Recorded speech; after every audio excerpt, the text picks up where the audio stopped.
What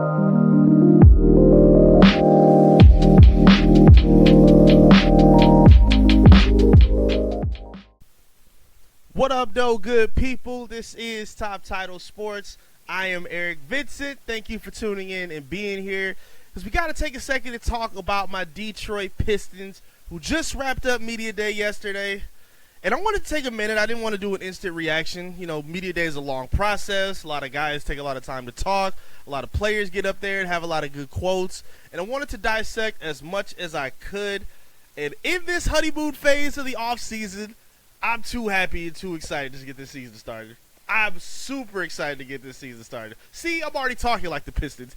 When you watch the Media Day, every time the Detroit Pistons say, I'm super excited, take a drink. Because that's become their go-to quote and response for everything. But that's exactly how I'm feeling right now, man. I'm really hype about what the Pistons have in store. And I think they have a very good opportunity to surprise a lot of people this season. I think it all starts, obviously, with their franchise guy. Took a lot of time to talk about Cade Cunningham. Took a lot of time to talk about Monty Williams. And I don't want to get into every single quote. I don't want to get into every single thing that was talked about. But a few things did stand out to me that I think deserve some mention and some discussion. Again, kind of going back to the Pistons and what their makeup is, it all starts with the leadership of Cade Cunningham. And that was a lot of the reflection that we heard from a lot of players talking. We heard from Monty Williams, who even compared him to Tim Duncan in terms of his demeanor. Like, it was just a lot of things that should get you excited about how this team is being constructed by Troy Weaver. And when it has Cade's leadership at the nucleus of it all, they have a high opportunity to get somewhere special.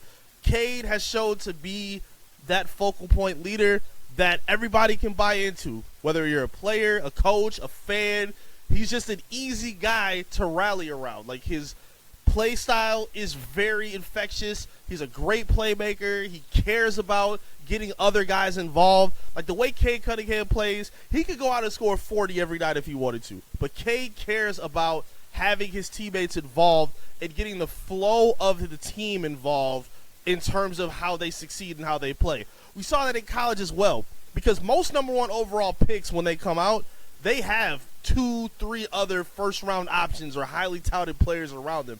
When Cade was at Oklahoma State, there was nobody else around him that really stood out like that. He was a number one overall pick with no other first-round players around him. That's a fact.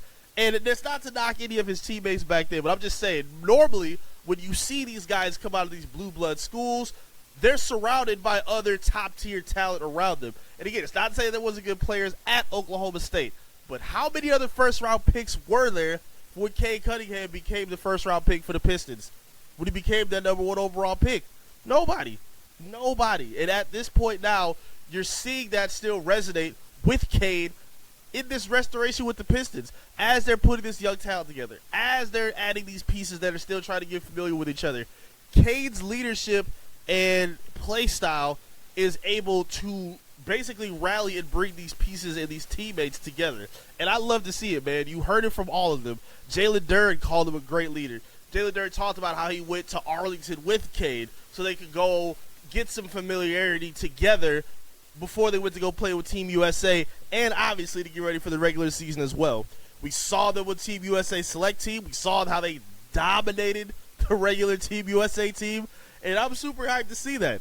It was really, really cool to see those two guys be one of the biggest talking points out of the entire play between Team USA. That was really, really cool to see, and I think it's going to translate for the regular season too. I think Cade is at a point where he could reach an all-star level season. Doesn't mean he's going to make the all-star team, but I think he can have an all-star level season. I'm expecting around 24-7-7 from Cade this year. I really think that's a possibility.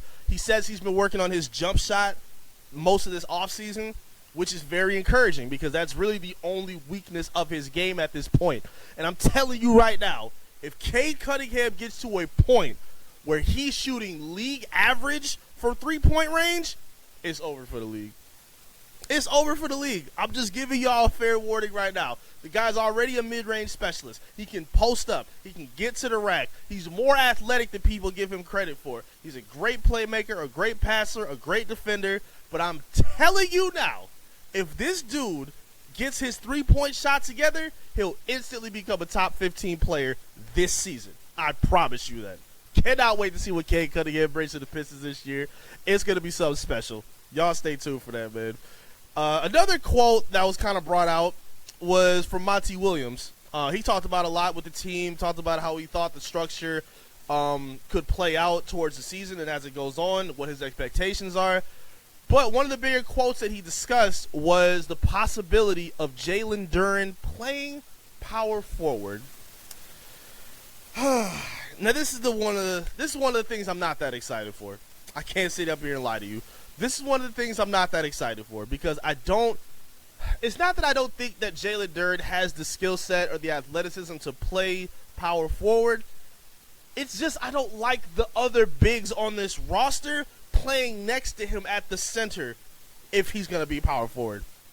I don't like the two big system idea with James Wiseman as his backup or if him playing the five next to Duren. I don't like that. I don't like the idea of playing Duren and Bagley together. I don't like that either. It doesn't excite me. It doesn't make sense. And it doesn't really seem like a fit that makes sense. We just saw Cade Cunningham and Jalen Duren's pick and roll set work because in the Team USA team or the select team, they were playing in a spread out system. It was Cade, Jalen Duren with Jalen Green on the outside, Jalen Williams on the outside, Keegan Murray playing on the outside. Like they were spread out to give Cade and Duren space to operate that paint. We don't have enough footage or proof that shows that we can put James Wiseman on the outside and just leave him on the perimeter so Cade and Duren can do their pick and roll thing and isolate through the middle. We don't have any proof that putting Wiseman on the perimeter as a shooter or a floor spacer that would make sense in order to make this offense run smoothly. We don't have any proof of that. Like, that's not Wiseman's game at all, and I don't have any hope that that's going to work out for this team. I don't see that working in any way, shape, or form. This two big system for me is not exciting at all. It could work maybe if you had somebody that was able to shoot, that was athletic enough to play on the outside and could dribble and give space for Jalen Duren to do his thing on the block. But he needs all the space possible because while Duren and Cade's pick and roll tandem is going to be a big focus, there are also going to be some plays and some opportunities where Jalen Duren is touching the ball on the elbow and creating from there. Or he could just be isolating on the block against another big. We saw Cade throw him the ball a lot in Team USA scrimmages to get that one-on-one workout practice. And I'm fine with that. I would love to see that from Jalen Duren. He has the size. He has the footwork. I'm totally fine with him being that post presence on the block. But you can't really have that if James Wiseman is on the other block, crowding up space. It just doesn't work. It eats space. It takes away from what they could be doing. It sadly reminds me of Andre Drummond, Greg Monroe, and Josh Smith all trying to fight for space. Now, I'm not saying those are the same kind of players. I'm saying they're so big and the lack of athleticism between the bigs in that three rotation, it just didn't work out for the Pistons. They crowded space. They didn't have any kind of chemistry and camaraderie when they were playing together, and it showed early. It showed extremely early. Then when Josh Smith left, that's when things took off. When Greg Monroe left, you saw Andre Drummond have better numbers. You saw him have better rebounding. You saw him have more space to work with. And I think that's where the Pistons are at this point. That's where the NBA is, period. Like, you don't see a whole lot of teams with two bigs that both play on the block together with a point guard like Cade Cunningham who's going to be lacking space and opportunity to work with those two guys. I just don't see that really being a good fit, and I'm hoping Monty Williams and Troy Weaver see that early so we can just be done with that early. That's what I'm praying for. That's what I'm crossing my fingers on. Really not excited for that, but that was something that they harped on, and that was a big keynote that a lot of people talked about on social media for a good reason, too. I'm not mad at y'all for airing the opinions that you had about that. I'm not excited about it, and I don't blame y'all for not being excited about it. But something I am excited about as well is Ausar Thompson. Ausar Thompson is really changing a lot of opinions, mine included, because I'll be very clear, I'll be very upfront. I was not excited about drafting Ausar Thompson. I didn't watch Overtime Elite Basketball, had no idea what it was. didn't have a clue. But he has done a lot to change my mind already. Not with just how he's playing, not with just how other guys are talking about him, which is just nothing but glowing review after glowing review after glowing review. Everybody say he's ready now, his defense is up to par, his athleticism is there, his passing is there, his scoring is there. All that is very exciting. But one thing I really took away that I loved to hear from Ausar was his intelligence when he was asked questions by the media. They asked about his impact. They asked about what he thinks he could bring to the floor. And he said, I want to be able to guard the best player on the opposing team. I've always thought I was a great defender. And offensively, he talked about his versatility as well. He says, I think I can play 1 through 4. I can guard 1 through 4. Also, I'm also able to get paint touches for our offense in order to get easy shots at the rim.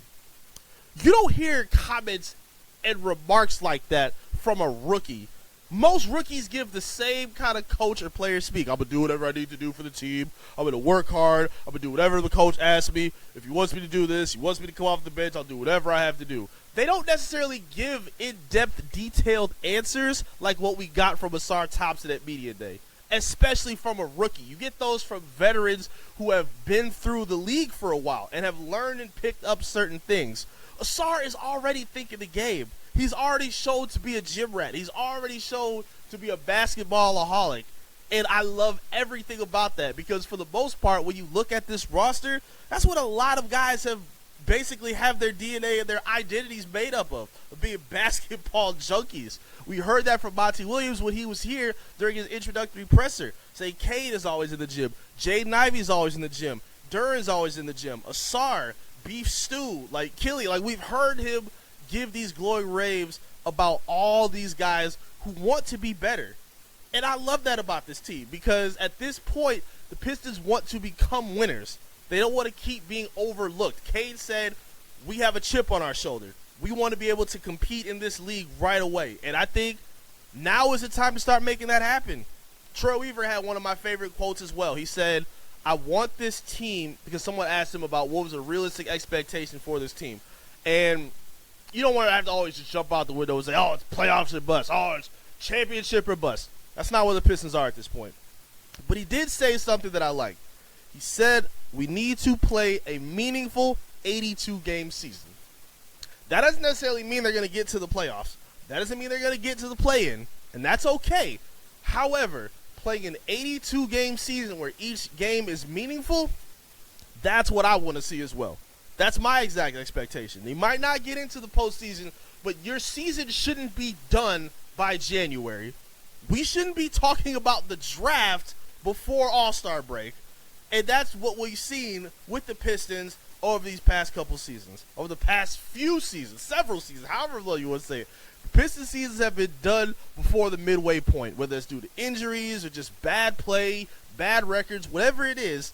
That's what we've seen from the Pistons a lot lately.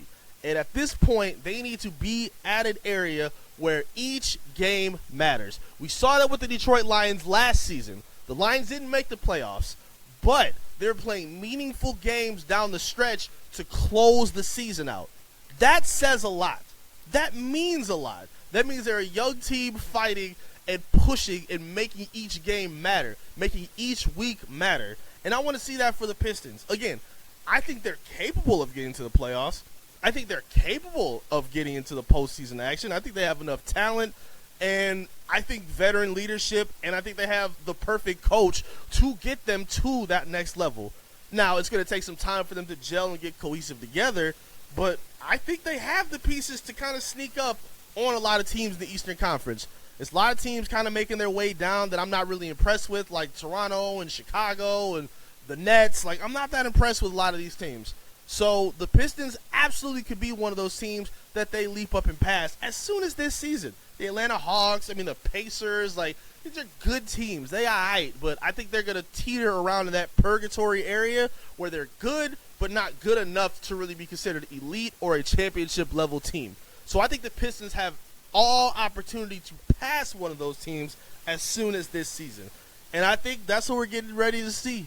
I think that's what we're in store for, and that's what I got hyped for here, these quotes from Media Day, man.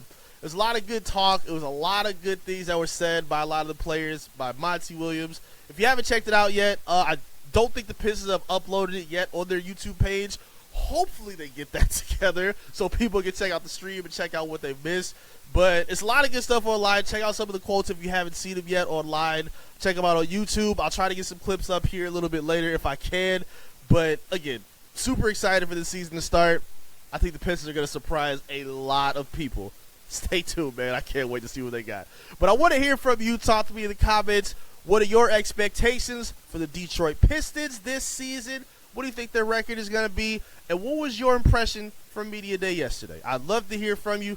Talk to me in the comments. Like the video. Share the video. I want to hear from you all, Piston fans. Talk to me. Let's get ramped up and ready for the season.